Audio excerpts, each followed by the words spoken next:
Hi. Hi. Class was great. Is it so cool if we you. talk later? Yes, got all the time.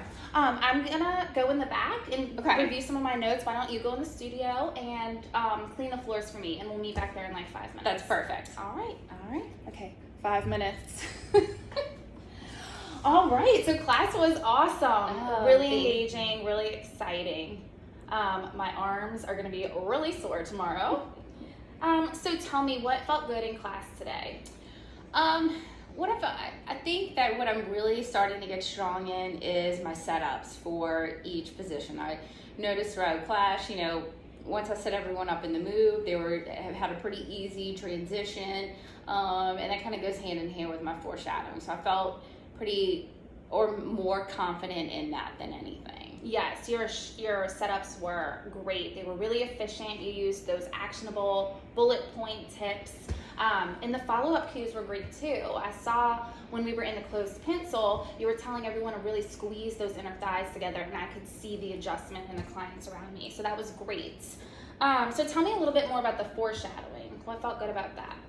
I noticed that, as far as like when I would speak in class to everyone, as far as like what move would come next and things like that, everyone had a pretty smooth transition. So they were on the same page as I was, instead of, because I've noticed kind of before when I was going through training and stuff like that people would be a little bit lost, and I need to really tighten up on that. So I feel like I'm starting to really gain momentum with that. I'm sure there's a little bit of room for improvement, but I definitely feel more confident. Absolutely, yes. Your foreshadowing was super, super quick. You maximized that client burnout. I could tell when we were in our seat work, everything flowed so smoothly that by the end, when we got to that last position, I could really see people starting to come out of it. So you're definitely getting to that maximum client burnout by using that strong foreshadowing. You were telling people exactly where to hold it at the top, and we go into pokes next or whatever. So that was really great.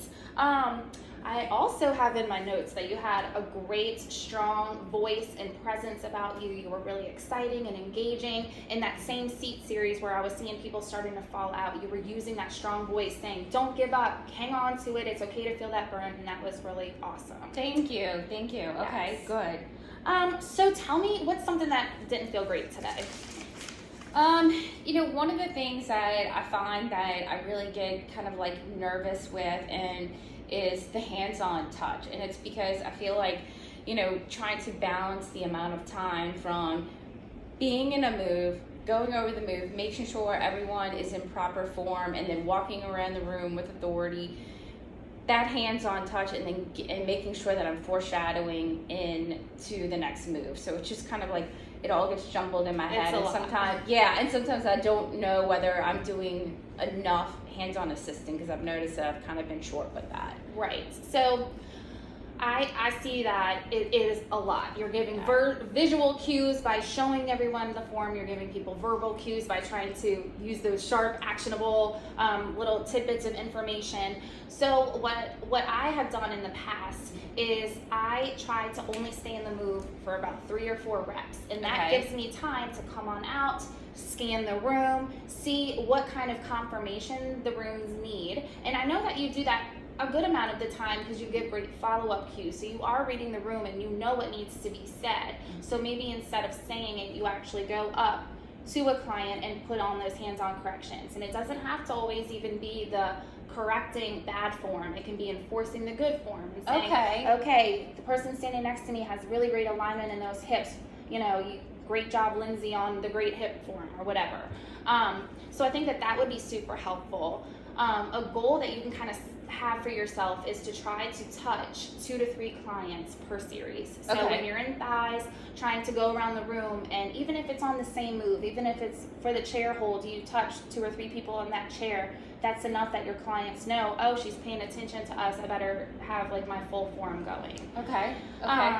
So that is definitely an area that it's hard for everybody. Yeah. It's hard to try to balance the timing and stuff. So I think coming out of it sooner will give you a little bit more time to then go and approach everybody and try to put on those hands-on corrections. Well, and I love the idea of you telling me that even if they have proper form, just to kind of go and touch them, because almost in my mind, I'm looking for the person who's doing the wrong improper Right. form, and that's the person that I need to go touch. And sometimes everyone's in proper form, but Yeah. I think it will motivate people, you know, if I go and touch, to Right. just really check themselves in there. Yeah, So that's a and great idea. I never wanna thought about shout that. out about having great form. Yeah, That makes yeah. you feel good.